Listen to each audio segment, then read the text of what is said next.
प्रधानमंत्री बने और उन्होंने 10 गुना ज्यादा स्पीड से किसान विरोधी नीतियों को लागू करने का कार्य किया है।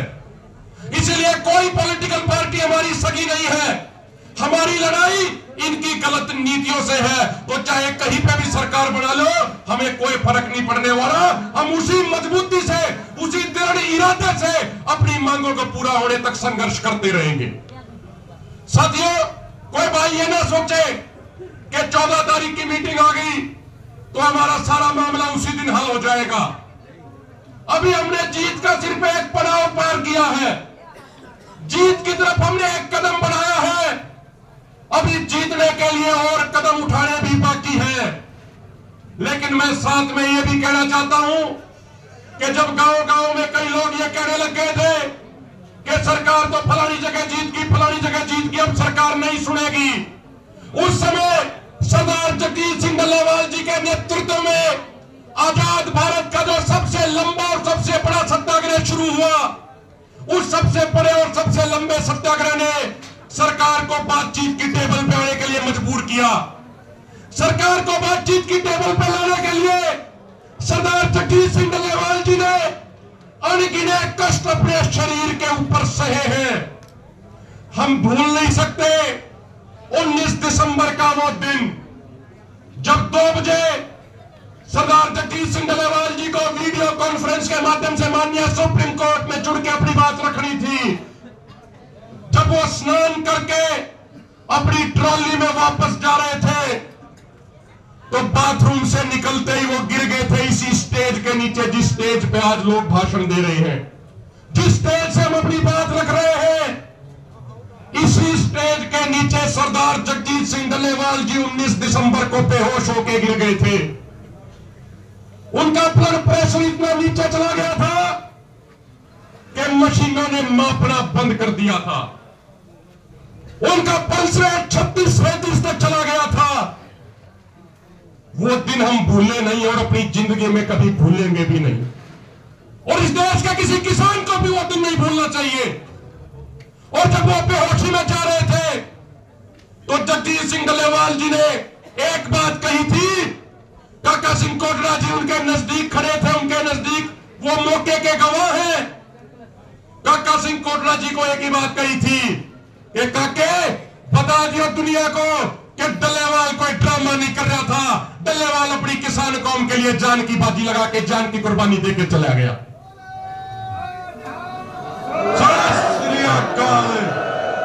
वो दिन हमें याद है 4 जनवरी का, जब लाखों लोगों का इकट्ठा तहसीलवाला खनौरी मोर्चे पर था। पुलिस द्वारा बहुत सारे नाके लगाने के बावजूद हरियाणा के नरवाना से लेकर पंजाब के पाटना तक लोगों का जनसैलाब था। सरदार जगजीत सिंह डल्लेवाल जी यहां से एम्बुलेंस में गए, उस मंच पे जाके बोले और उन्होंने एक बहुत बड़ी सीख हमारे जैसे नौजवानों को दी। जब वो मंच पे चढ़े थे तो वो मंच थोड़ा थोड़ा हिल रहा था।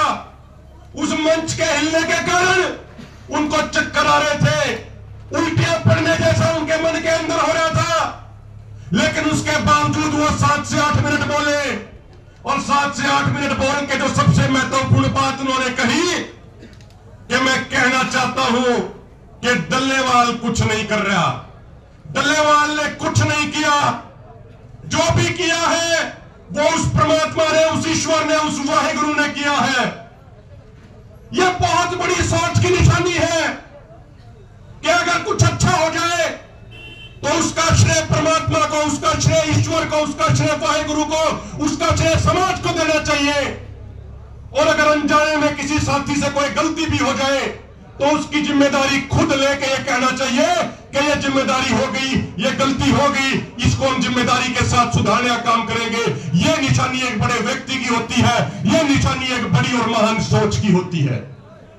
जब 4 तारीख को वो वापस आए तो उसके बाद से लगातार उनको उल्टियां पड़ती रही। 6 जनवरी की वो रात याद है कि जब सारे नेता पूरी रात इस मंच के नीचे बैठे रहे, क्योंकि जगजीत सिंह डल्लेवाल जी का ब्लड प्रेशर 65/40 से भी नीचे चला गया था। उनकी पल्स रेट 40 से भी नीचे चली गई थी। डॉक्टरों ने उनके पैर ऊपर उठा के उनका ब्लड प्रेशर स्टेबल किया था। वो दिन हम कभी भूलेंगे नहीं, वो दिन हम भूले नहीं है।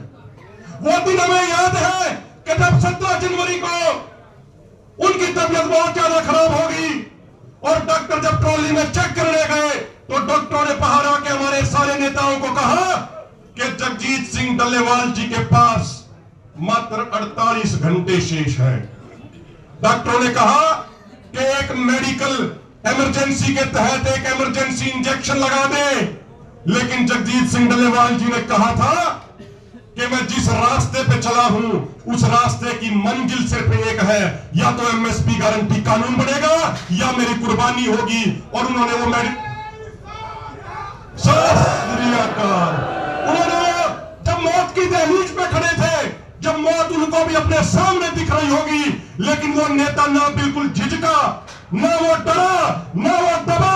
जब मौत बिल्कुल सामने खड़ी दिख रही थी तब भी उन्होंने बिना सोचे एक भी सेकंड का वक्त लिए बिना ये कह दिया कि मुझे इमरजेंसी इंजेक्शन नहीं लगवाना, मुझे मौत मंजूर है लेकिन इमरजेंसी इंजेक्शन लगवाना मंजूर नहीं है। और मैं अंत में एक बात कह के अपनी बात को खत्म करूंगा। देखिए साथियों, मीडिया लोकतंत्र का चौथा स्तंभ है। सारे पत्रकारों ने हमारी आवाज को देश और दुनिया के कोने कोने तक पहुंचाया है। हम सदैव आपके ऋणी रहेंगे, सवाल पूछना आपका अधिकार है। लेकिन कल एक पत्रकार साथी कह रहे थे, कोई एक पोस्टर बना रखा था, उन्होंने कहा कि भाई एसकेएम नॉन पॉलिटिकल ने बातचीत से किया मना, 12 तारीख को होने वाली मीटिंग से किया मना। मैं पत्रकारों से सिर्फ एक विनती, एक प्रार्थना करना चाहता हूं, कृपा करके जो चिट्ठी हमने आपको भेजी, उस चिट्ठी में जो हमने लफ्ज, जो हमने शब्द इस्तेमाल किए, कृपा करके हूबहू उस चीज को आगे प्रेजेंट किया कीजिए। हमने ये कहा कि 22 जनवरी को हमने ऐलान कर दिया था, दोनों फोरमों की तरफ से ऐलान था कि मोर्चे का 1 साल पूरा होने पे तीनों मोर्चों पे हम अपने कार्यक्रम करेंगे। 26 जनवरी को बाकायदा प्रेस रिलीज में हमने जारी कर दिया था कि 11 तारीख को रतनपुरा मोर्चे पे, 12 तारीख को दादा सिंह वाला खनौरी मोर्चे पे और 13 तारीख को शंभू मोर्चे पे महापंचायतें होंगी। जो हमारे साथियों की चिट्ठी मिली वो हमें 28 जनवरी को मिली थी।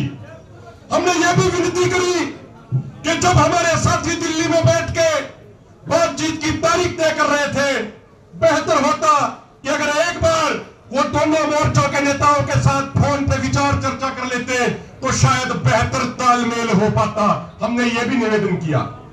और मेरे से पहले जो कर्नाटक के हमारे लीडर कुरुभूषण शांता कुमार जी बोल के गए, कर्नाटक की सरकार ने नई खेती ड्राफ्ट नीति को लागू करने का प्रयास किया है। हमारे फोरम के लीडरों ने उस नई खेती ड्राफ्ट नीति का कर्नाटक में भी सड़क पे उतर के विरोध प्रदर्शन किया है और उसकी खिलाफत बिल्कुल जारी रखेंगे। तो मेरे भाइयों, हम एकता के हमेशा हामी थे, एकता के हमेशा हामी है, एकता के हमेशा हामी रहेंगे।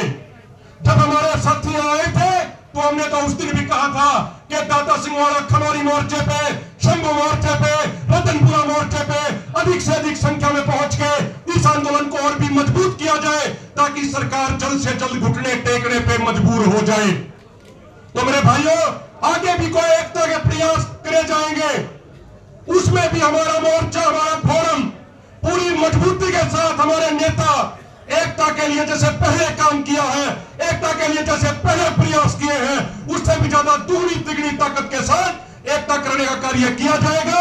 एकता के प्रयासों को और भी ज्यादा मजबूत करने का, आगे बढ़ाने का कार्य किया जाएगा।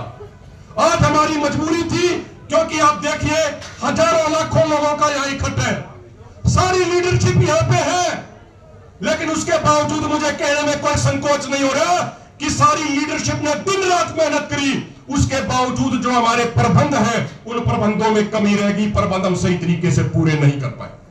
तो इसीलिए यहां रहना सारी लीडरशिप का जरूरी था। और अंत में कुछ नारे लगा के अपनी बात को खत्म करूंगा। मेरे बाद काका सिंह कोटला जी भी बोलेंगे और उसके बाद डल्लेवाल साहब बोलेंगे। तो आपके नारों की आवाज सरदार जगजीत सिंह डल्लेवाल जी की ट्रॉली तक जानी चाहिए। ट्रॉली बंद है, शीशे लगे हुए हैं, लेकिन तेज आवाज में नारे लगाओगे तो आवाज शीशों के पार भी पहुंचेगी। किसान मजदूर एकता जिंदाबाद, जिंदाबाद, जिंदाबाद। किसान मजदूर एकता जिंदाबाद, जिंदाबाद, जिंदाबाद। डल्लेवाल जी आपकी सोच पे, डल्लेवाल जी आपकी सोच पे,